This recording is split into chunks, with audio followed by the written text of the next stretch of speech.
In the early 1980s, I decided to make a sphere-mounted with a Coulter 17.5-inch mirror, and under my basic design that would require a 42-inch sphere. This is too large to make by this classical turntable method, so I set about setting up a segmented armature in which I had preset 3 carefully set radii which make it into a triangle. From this I'll be able to sweep a spherical segment, and then I would make multiple copies. In this view you can see the template edge and the surface is carefully built up. It's about ready to sweep in the curved surface.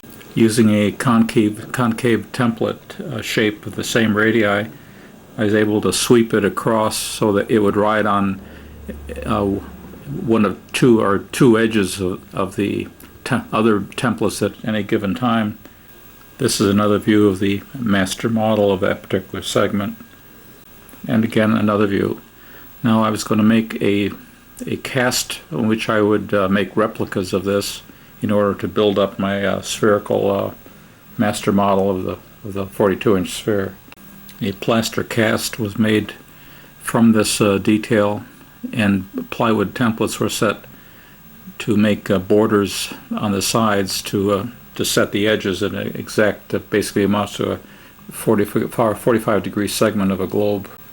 I would also need another partial segment for the terminating edge of the globe, and since the sidewalls were canted inward in a keystone effect that traps the part, I had to make 2 of the sidewalls removable. This is another view of the 2 mold parts that I would use to make the segments for my master model. I would need a base to build up the model from, and since I had my diameter identified at 42 inches and the router that made the templates for my master also cut a very shallow groove to the same exact radii partway through a large presswood panel. There's a shallow groove about 1/8 of an inch deep, with the outside diameter matching the outside diameter of the sphere, and then the groove extends inward so that I can drop the plaster segments in place and use that as an assembly jig to locate each segment.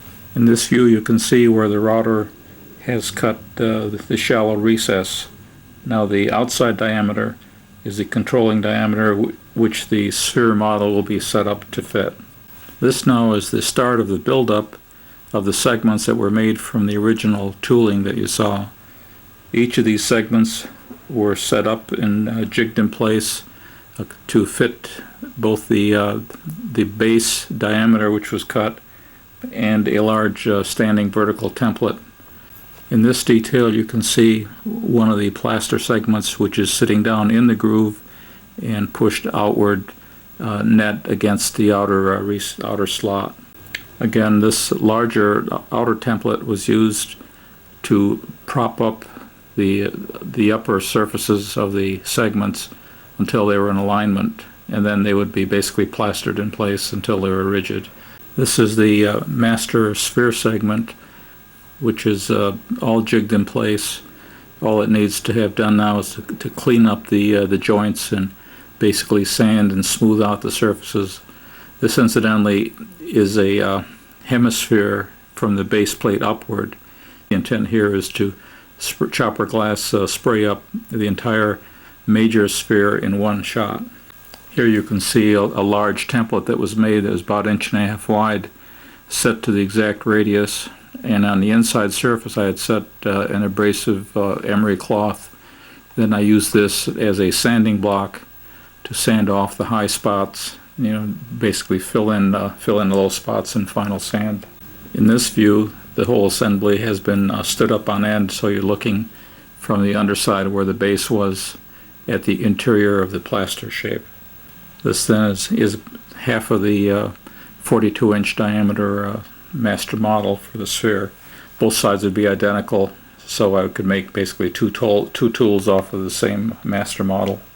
This is the basic sphere looking straight down, where you can see parts that have been patched in and filled in, and roughly smooth. It's fairly smooth. It just looks irregular because of the different colorings of the material. This now is the sphere after it's been sprayed in a lacquer primer, and the first few coats of filler have been added onto it. This is after it's received a good solid primer coat, and the surface is starting to get fairly decent. This is followed now for a white lacquer surface coat, just to get a better definition of the surface. And again, another view of it in the white. From here, this will be set up to make a fiberglass half shell tool. I'll need to make two from the same model. This is shortly after a fiberglass tool had been formed. You can see that the near flange, upstanding flange of that tool is exposed. This is another view from the underside, showing the new fiberglass tool still containing the master model. A view slightly from the side, you can see the tooling. We use a roving woven of glass fabric, which is a lot heavier, builds a much faster, thicker build-up. Another view of the tool from the back side. This is with the tool shell removed. I'll have to make a second shell. It takes two shells to make the whole assembly. This is another view of the shell, shown with a spreader bar in place to keep the ends from warping and distorting. Now here we have the second shell has been fabricated, and the master model is still inside the second shell. And you can see the first shell has been placed on top and is basically clamped just to get a visual feeling for the entire size of the 42-inch side. You can better appreciate the size of the sphere. And again from another view. And one last time. With the arrival of the 17.5-inch Coulter mirror, I was able to verify dimensions and start building the bulkhead and the optical housing assembly. Similar to what I had done on the 12-inch, I set up a armature to form the pocket to hold the mirror. The pocket then was basically formed. The containing sides, basically in three segments, were shaped by this first template. The intent was to have three sides that held the mirror and three sides that were open to the underside of the mirror, so I could directly access the adjusting screws. That's the reason for this strange shape. It'll be more readily present, visible. The form here you can start to see take its shape. This is the plaster part after it's been primed and sanded, and I have some patching surface or body filler to make the master model. Here the model has all been painted and polished and waxed, and a PVA gel coat put on, and then that has also been waxed. It's ready to make the fiberglass part now. This is a fiberglass part that's been removed. There is a 12-inch scale in the center for scale. This is another angle of the same shell assembly. To make the mirror cell, this will be essentially the same as the 12-inch and actually the 10-inch telescopes. I need an armature in which to do my fiberglass wrap. This, you can see the scale which shows the thickness for the mirror.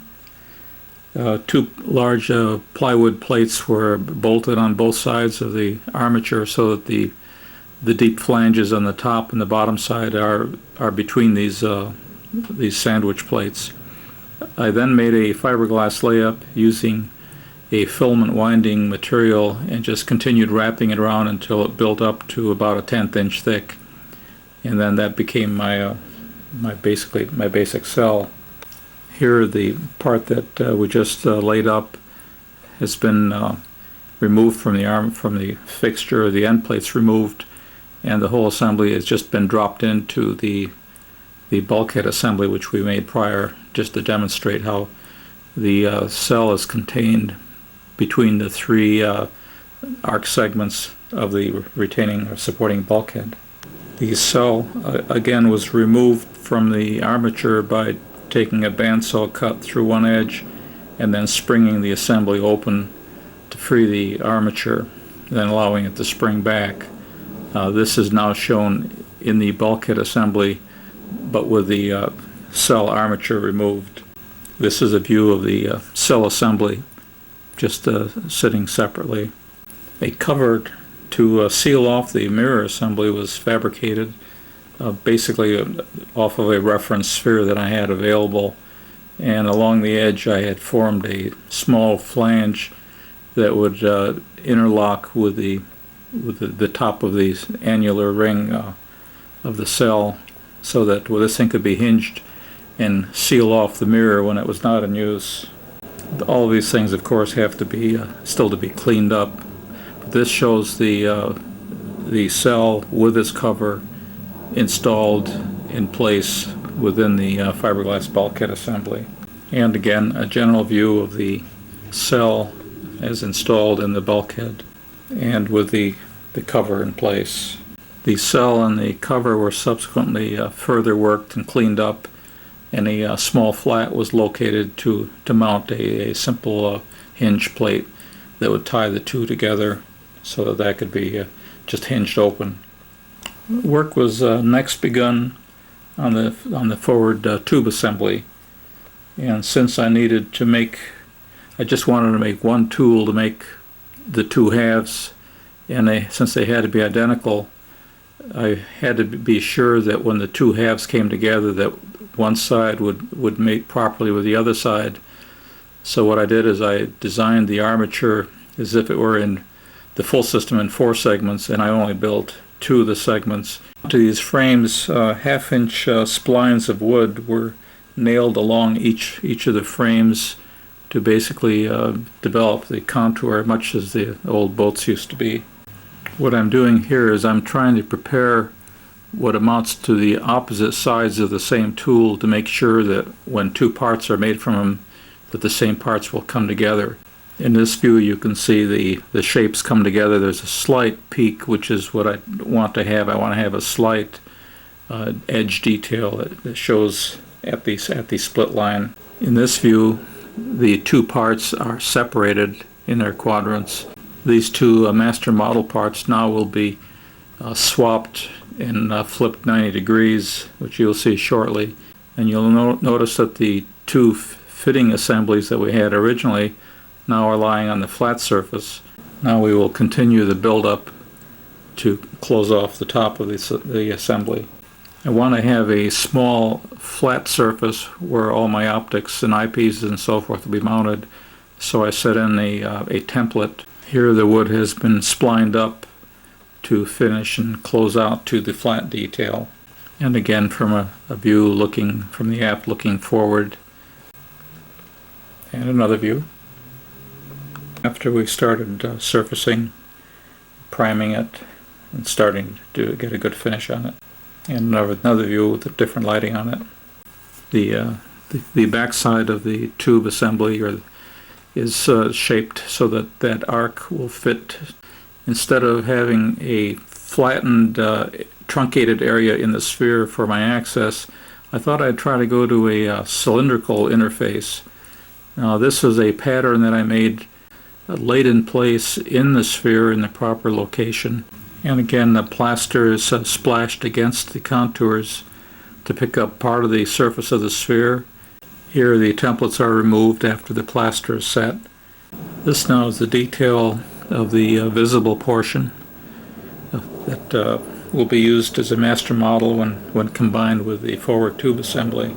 In this view, the part we just fabricated is shown in proper location relative to the forward tube assembly, because I've determined that this configuration is obsolete, and I have actually begun on a later version, a newer generation of Spheremount telescopes.